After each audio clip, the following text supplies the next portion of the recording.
Peter Browne, local resident in South Brim. You've been here for about 8 years now, and every now and then you bring out a new talent. Welcome to the South Coast. You are a urologist, you shoot models with a camera, and now you write books. Do you write real stories, fiction, non-fiction? What is the story about? It's a fiction story. I've been thinking for a long time on what I want to write about, and my idea was at that stage to write something about stolen Second World War art. And I came across this incident in 2002 where some art was stolen from the Gogh museum, 2 paintings, and they caught the guys a year later, but nobody ever knew what happened to the art. And I think my imagination just started running from there, and the book just evolved from there over quite a long time. Is the book written in English or in your native tongue, which is Afrikaans? I started writing in Afrikaans. I think I wrote the first 2 chapters in Afrikaans, and then I thought, I think you get a better exposure and a bigger market. And I thought, no. And then I changed to English. I had to rewrite the first 2 chapters, and the rest of the book then was English, which was not as easy. No, and I can imagine a guy in front of a keyboard. Is it a 2-finger type? No, I think I type quite well. I've been writing for a long time. I've written 2 books before, which I never published. It was just for entertainment, fun, escapism, and also practice. And so I've been writing for a very long time. So I think I type reasonably well. I think the spelling is horrific, though. But you've got spell check? Even the computer gives up after a while. All right. What is the name of the book, and where is the book available? It's Van Gogh's Curse, and it's available at the moment only on Amazon. I've just released on Amazon as a Kindle download, and Amazon takes a 3-month exclusive rights. So for the first 3 months it will only be available on Kindle. After that it will also be available on Noble and Barnes and Kobo and all the other e-books formats. Okay. So a hint here for up-and-coming people that do want to write books is that this is the option to go with, because you basically just submit it to them electronically and there's no cost involved? Yeah, in terms of, I think when you start looking at publishing, your first choice is going to be, do you self-publish or do you work through a publisher? And until a few years before ebook formats was available, you've had very little choice, and majority of people had to go through a publisher. These days, with self-publishing becoming quite an affordable option and an easy option, and via computers, self-publishing is actually becoming very popular. You can release through Kindle. It's a little bit of a process just to get it in the right format and getting it onto Kindle, but that's for free. It costs you nothing. In terms of the printing, and then you can go to a print-on-demand sort of printers where you order a certain amount of books and they just print it. They keep it on computer, and if you need some more books, you just let them know and they'll send you more.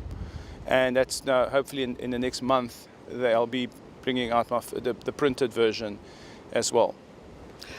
I don't know how you fit this into your life. You've got a few young kids and a wife. You're busy in surgery. You're shooting models with a camera. When do you find time to write?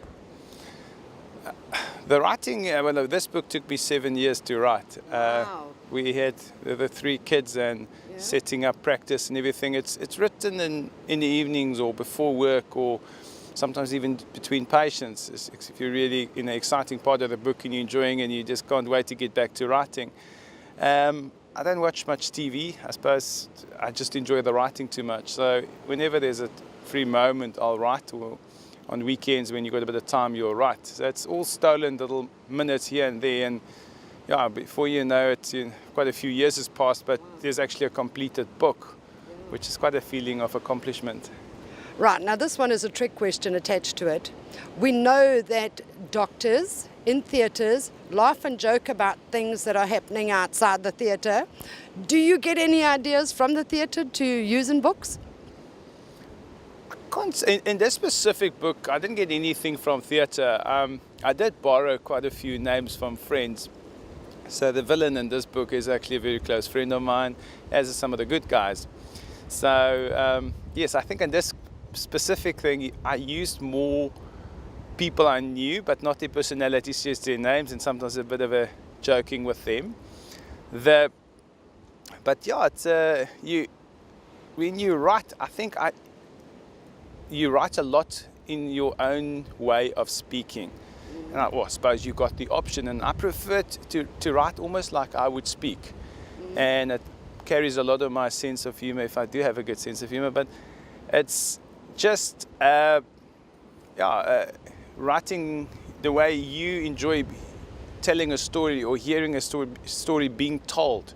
And and then obviously often my father-in-law would say something quite interesting, and then you would use that, what he said, or the idea, or so I think you borrow from a lot of people around you without you actually always realizing it, or even them realizing that, what they said just made quite a difference in your book. We wish you the best of luck, Pete. Let's see what happens in the next couple of months. Hopefully this book will fly, and maybe you may have another change of career. Well, thanks very much. Thanks for the opportunity. And I think when you start writing, you write because it's a hobby, it's a pleasure. And what happens to the book, I'm very curious now. But the first accomplishment was just getting the book, and I must say that was rewarding on its own. And no thoughts of a next one? No, I think I'm at 20% into the next book. Already? Yeah, you sometimes wait a very long time for your editors to work on the editing. So I think that the editing took almost a year.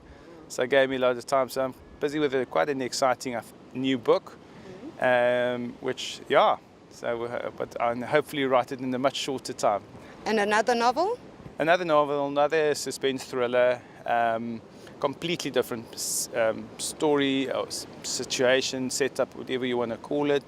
And so you had to reinvent the wheel for the next one. And I'm quite excited about the new book as well. But first got to see what the first one does. Based in South Africa? The first book, Van Gogh's Curse, is based mostly in Europe. That's a South African character which ends up in trouble in Europe. And the second book is going to be mostly playing off in South Africa itself. Oh, great. People love to read about your own country. Again, thank you, Peter, very much for your time. We wish you the best of luck. Thank you. Thanks very much. I appreciate it. Thanks for the opportunity.